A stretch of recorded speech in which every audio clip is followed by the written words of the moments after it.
And there he is, an absolute stunner, like a new penny this one, totally perfect.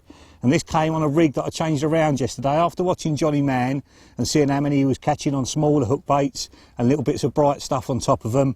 I thought I've got to get on that, so I made up a new stick mix, changed the rigs around, and this was the result. So we're going to put this fella back and show you all those rigs.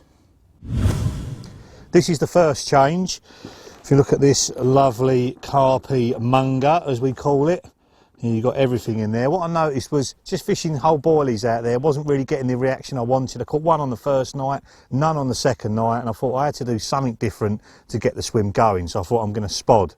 There's no boats or anything on here, so you've got to put the bait out from the bank, but most of the swims, it's so close, sort of 50, 60 yards, it's a joy to spod. I'm fishing further because there's no one fishing over there because of those decoy ducks. There's too many ropes out in the water. So in this situation, I'm fishing at about 90 yards. Normally in this swim, you'd only be fishing 50, 60 yards out because the guy over there would be fishing where I am. But that's what's gone out. So it's a mixture of pellets and they're supplied by the guys over here. The bailiffs supply them for you. 2 different sizes, and the fish are actually fed on them as well. And that's a real key. If you can get on a bait that's actually been fed into the lake that you're fishing, then you'll hit the ground running straight away.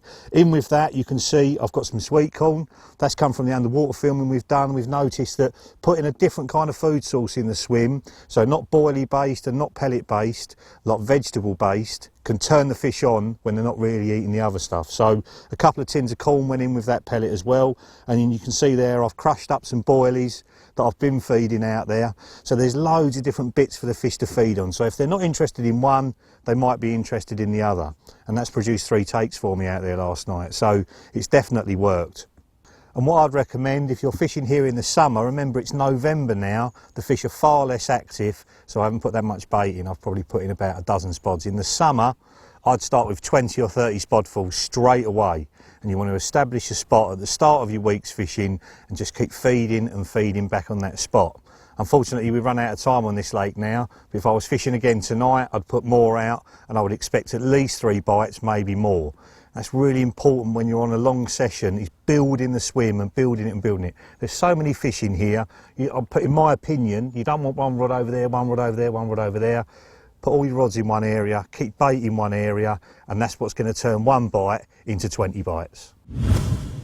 And this is the second change, the rig.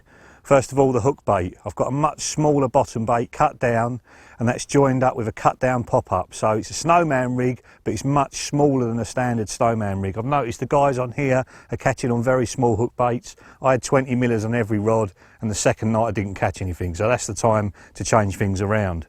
So the hook itself is a wide gape with a curved point, and that's really important when you're using barbless hooks. If you want them to stay in better, if you use one with a curved, or we call it a beaked point, you will land more fish. Still my favourite IQD rig, so that's a fluorocarbon hook link which doesn't tangle, lays nice and flat on the bottom, is almost invisible. It's important when you go into France to stick with the things that you're confident with from the UK. It seems to be loads of people come through that tunnel and they totally change their fishing. They use loads of new rigs, loads of new baits that they've never used before. And when you're blanking on new stuff, it totally does your head in and you don't know why things are not working. So this is something that I've used a lot in the UK and a lot on the lake across the road. So monofilament hook link down to a little link loop there. And if I pull that out, can you see there? I'm using a running lead clip. That's been really successful for me on the other side of the road. When there was no weed in there, you could get away with that. Now that's got weedy, unfortunately we've had to change. But here, there is not a drop of weed out there. There's no nuisance fish as well to pull that small hook bait around. If there's bream in here, I'd be worried that that would get pulled out before a carp came along. But there's nothing like that in here at all. So that makes that a very effective setup, and I think it's more effective than a normal lead clip, because when the fish pick it up, they pull away. If the lead's still fixed, they can shake their head and actually get rid of the rig. With this, as they shake their head, it just pulls further and further and further through, and there's just nothing they can do to get rid of it. And to get it out that distance, I've got a 3.5 ounce distance lead. You see a rubber connector to join that to some heavy tungsten tubing, and that makes a really anti-tangle setup. And to help it further still, I'm adding a very slim PVA stick onto there so it'll cast a long way.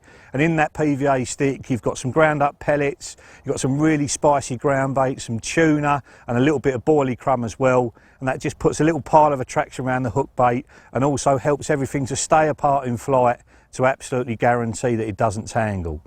So that's the rig I'd use if I was coming back to this venue in the summer. Put plenty of bait out at the start of the session, fish little bits over the top, and I reckon you'll be getting loads of bites.